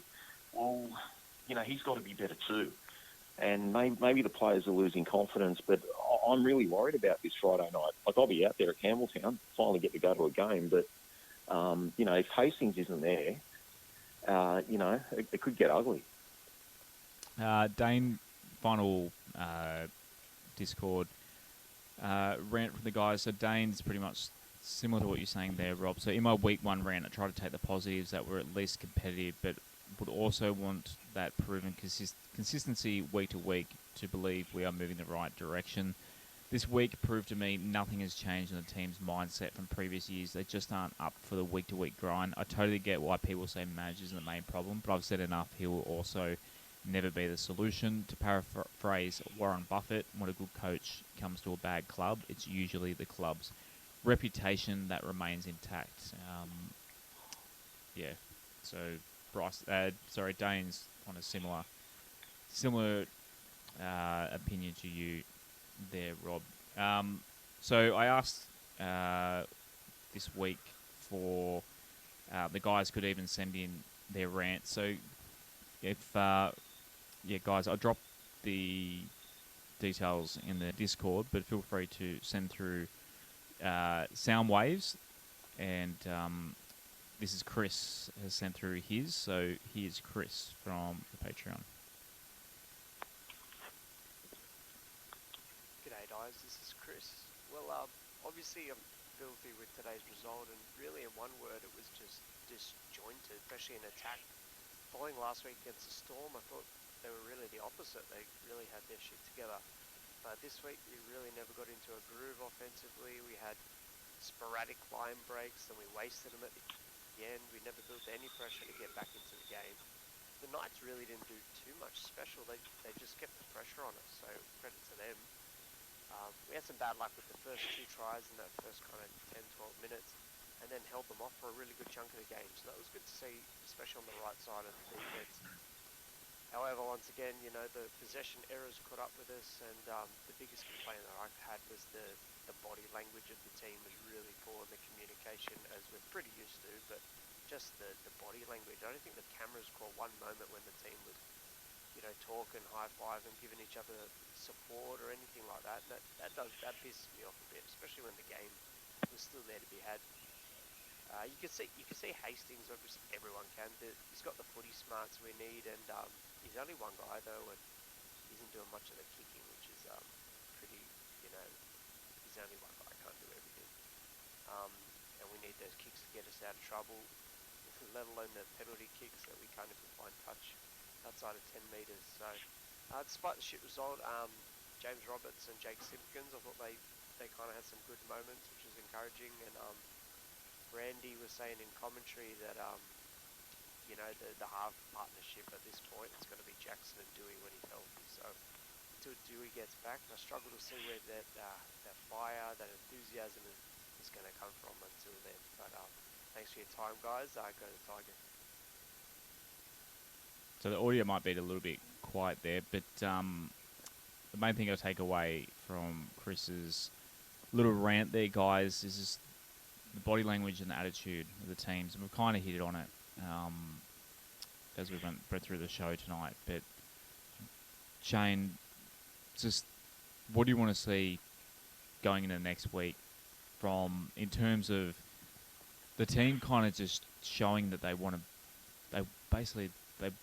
wear that West Tigers jersey with pride? Like, what more? What are we asking of these guys? It's not too much, surely. No, that's literally it. Go out there and play with pride. Hold your head up. And, like, play with a little control. Like, we saw the control in the first game, and then as soon as we get a bit of confidence up, oh yeah, we probably smash these guys, which is what they were probably thinking. It's just mayhem. Like, it was just zero control. And, like, effort isn't enough. Like, you're playing first grade football. You're not playing park footy. So, yeah, like, we definitely want effort, because there was games last year where we didn't see any effort. And the effort was definitely there in the first game, but they had a bit of control and composure about them. This game was just like all hell broke loose, and they were pretty much playing as individuals. Rob, attitude-wise, what do you want to see from the boys come Friday? Well, firstly, Chris was on the money with everything he said there, in my opinion. Look, what I want to see and what's going to happen are probably two different things. I felt against Melbourne, I've said it many times, we should have won that game. The part that bothered me the most is I just felt when the game was on the line, we lacked belief. And to get belief, I think you've got to have confidence and win games. And I just don't think you can click a switch and say, righto, I believe this week, it's going to happen this week. I think the guys are just really lacking some belief, and they've got a lot of self-doubts. And I guess a good thing is that it is a short week, because you probably don't have too much time to dwell on it. You've got to get back into it really quickly. So from that point of view, it should be fine. We're going to need Jock Madden to step up this week, should he be named to replace Hastings. He's got to have a blinder for us to have any hope. If he doesn't have a blinder, and they just start rolling through him, and we need someone to take leadership of that team. So Jock Madden's got a chance to really step up and make a name for himself. I can't see Brooks being dropped no matter what people say, because who are you going to replace him with? Who's the next halfback? So, I think I'd like to see a bit more belief, Josh, but, how do you believe when, you put in an effort like that against what I didn't think was the greatest Knights side that they could ever field? Granted that they beat the Roosters the week before, but so did we a couple of weeks before that in a trial. It's been a long show, so final thing we'll finish with. So Troy, he slipped into our DMs on the Twitter, and I said to send through. He's just got a little bit of a suggestion in terms of, you're talking about team selection, positioning there, Rob. So he suggested Dylan at fullback, Laurie and Hastings in the halves, and Luke Brooks at hooker. Does the Brooks at hooker thing, is that ever going to be a possibility, or do you think it's more likely that Brooks is no longer a West Tiger? I think it's more likely he's no longer a West Tiger, and we've also got to make the decision, later in the year, are we keeping Lids or, we're keeping Simpkins? So, because with Appy coming, we're not going to have three hookers on our roster unless one of them's staying for basically nothing. So, the other thing I'd like to see, just a slight thing in terms of that makeup, I'd like us, as we said last week, to go after someone like Jason Taumalolo. But I don't know what you think, Shayne, but if we don't get someone like Jason Taumalolo, I think we just got to go after a number 7, and Jackson Hastings would be the perfect 13 if we don't get a Lolo. Yeah, 100%. I agree. Those metres, the 200 metres, he can ball play. He's just another, I think he'd just be a perfect 13. But obviously I prefer someone like Taumalolo because he's just a destroyer. But, I think Jackson Hastings should be a 13, and we should be trying to find a halfback from somewhere. Well, yeah, I agree 100%. Obviously, we've had Brooks for the better part of a decade, and he just hasn't delivered. It is time for something new. We spoke about it before. It's in the club's best interest. It's in his best interest. Part ways, be done with it. I don't care if Shayne likes him. I don't care that he's a junior. He's been tried.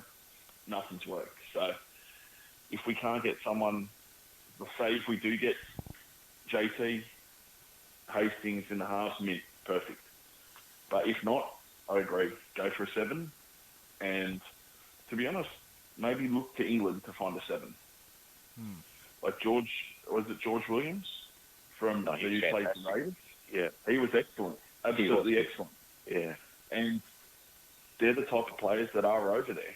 You just have to look and you have to scout. So, look, I don't think there is any halves in Australia that I'd be bothered chasing because, one, they're either too old we need someone who's going to stay for 5, 6 years. We need someone long term. We can't just have someone chop change. And to be honest, like Hastings would be an excellent 13. He's a big boy. You can tackle. You can run. His ball playing is phenomenal, and having him in the middle, shoring up 2 halves, that'd be excellent. Like, he can just roam around the back and do what he wants to do. Yeah, and he's probably a yard too slow to be a 7, to be fair. Like, he is a big unit. So he's 105 kilo. Yeah. That's a solid fella. Like, you're small. Yeah. Boys, it's amazing how a tragic game can be talked about for 2 hours. It's thanks to all who contributed. If you listened to this entire 2 hours, thank you to all our listeners. Wow. Who've been with us and continue to grow every single week. Thank to our Patreon subscribers. Thank to our sponsors, Wests Ashfield, and of course Shayne, you and MG Pump Solutions, and you, Rob, you guys, for your efforts again this week. We're up late on a Monday night. We're sad, we're tired of supporting a shit footy team, but always on to the next week. And Thursday we'll preview, possibly Wednesday. We're going to do it possibly a bit earlier this week, but a little bit of a surprise, Rob, coming Wednesday. I won't reveal what it is in terms of that show just yet, in case it doesn't happen. But until then, we talk next, boys. As always, go the Tigers. Lift, Tigers, lift. Thanks for listening to another episode of the WestsLife podcast. As always, we are sponsored by Wests Ashfield Leagues Club and as well as MG Pump Solutions. If you could please subscribe if you'd love to hear us again. We're going to have episodes twice a week, every week this season, Mondays and Thursdays. So we're going to, as the season rolls in, be sure to catch us every week. And if you can, give us a like on the socials, so at WestsLife Pod on Instagram and Twitter. Search for WestsLife Podcast on Facebook. And if you'd like to take part in the show, patreon.com/WestsLife. It's just a couple of bucks a month to help grow the show. We'll see you again next time on the WestsLife Podcast.